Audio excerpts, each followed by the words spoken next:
Le Nissan Kick-Play 2025 a beaucoup de plus. Apple CarPlay intégré pour jouer vos tunes préférées, des fonctions avancées de sécurité, un rendement énergétique remarquable, puis même la petite odeur de char neuf qu'on aime tant. Tout ça en plus pour moins. Le Nissan Kick Play 2025 est le véhicule neuf le plus abordable au Québec. Achetez-le à partir de seulement 22 774 $, incluant un rabais à l'achat comptant de 2 600 $. Profitez de cette offre avantageuse chez votre concessionnaire dès maintenant. Jusqu'au 2 mars, des conditions s'appliquent. Détails chez Nissan. All right, let's talk about safety and policing in this city. Earlier this week, we were joined by Alba Zuniga-Ramos from Ensemble Montréal. She took aim at the city of Montreal for failed promises on funding body cameras for Montreal police officers. Now let's talk about that, policing the city and more, with Peter McQueen. He is a city councillor in Côte-des-Neiges, NDG, from the borough of NDG, and also on the Commission for Public Security. Peter, welcome back to the program. Hi, Elias. Good to be back. Okay, so much to get to. I just want to quickly touch on this, right? So Ensemble Montréal saying, hey, you haven't fulfilled the promises.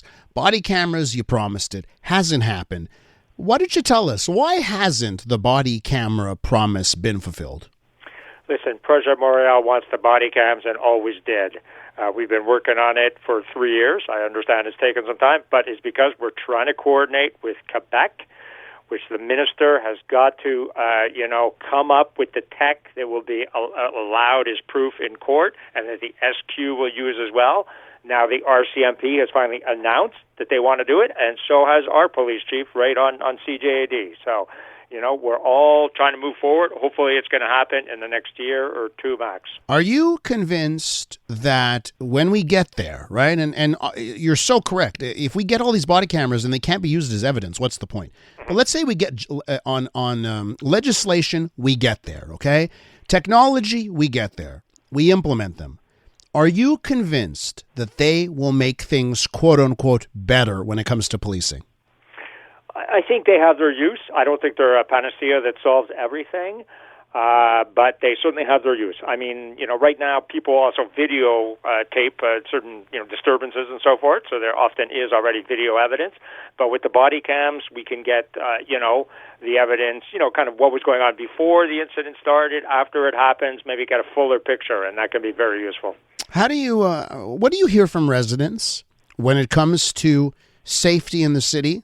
How safe they feel, and not just in downtown Montreal, right? Like downtown, there's been issues there for quite some time, but I feel a worrisome trend. I was at a dinner party 2 weeks ago, and the people there, Hochelaga-Maisonneuve and St. Henry and NDG and Ville-Marie, it was more and more places where people were saying, I don't feel safe, or my wife doesn't feel safe, my child doesn't feel safe.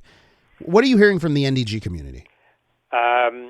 Of course, there's always some degree of concern, but I think our city is still very safe, and I think our metro is safe, and I don't think people should exaggerate compared to some of the dangers happening out there, way out in the burbs, out in the countryside, with all the people who are dying in various traffic accidents, many of them by drunk drivers.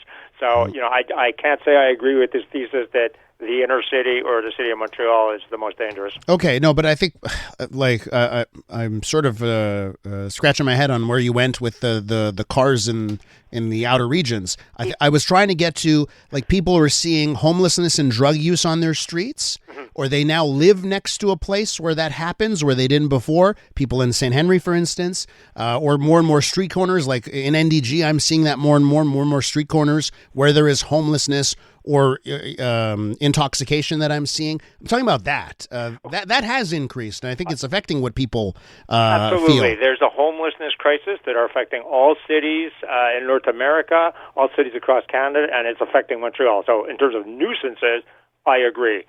It is unpleasant. It is problematic from several sides, but I think the first victims, of course, the poor homeless people themselves, people with mental health issues, and that probably segues right into our next conversation on what we're trying to do about the homelessness situation now. So what are you trying to do here? Boy, am I seeing some back and forth and some comments directed toward the provincial government from the Projet Montréal administration. What do you say on that?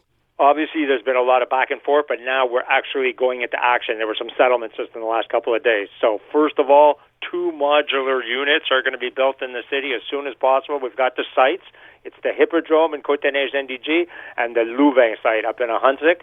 And they're going to be 60 units of housing. That's not just an overnight shelter. That's housing that people can live in permanently, modular.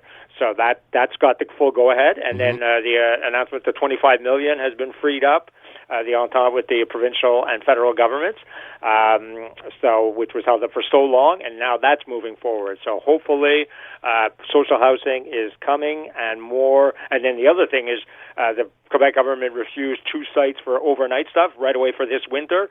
And Valerie Plante went back to them and said, please reconsider, and they are now reconsidering. So hopefully those 2 emergency sites are going to be announced within a day or 2. Peter, can I ask you this, just on relations with citizens?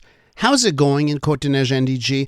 I'll be honest, I saw some video earlier this week of a city council meeting, a borough meeting, I should say, in NDG, Côte-des-Neiges, NDG, and boy, did it ever seem contentious with the interactions between citizens and the mayor of your borough, Gracia Kasoki-Katawa. And man, I know it must not be an easy job, right? And you're going to hear it no matter what. But how's it going?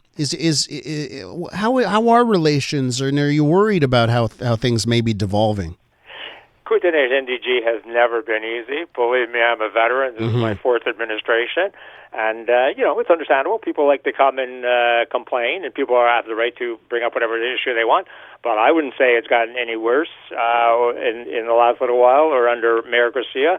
In fact, I think Mayor Garcia is providing a strong leadership to actually move forward for the whole community, especially the most vulnerable. Okay. I think that maybe the opposition has a role to play, too, in making things more cordial between the different elected people in Côte-des-Neiges and NDG. Okay, but that's interesting to note, right? So you don't think things have gone... Because I keep hearing that, by the way. It's getting worse, it's getting worse.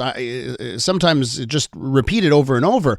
This is, in your estimation, it's always been this way. There's always going to be some give and take there. There's always going to be some contentious issues, and you wouldn't say things have gone worse. Many controversies over the last 15 years that brought out lots of people. I was on, the side of the protesters in many cases, and I've been in the administration for a while.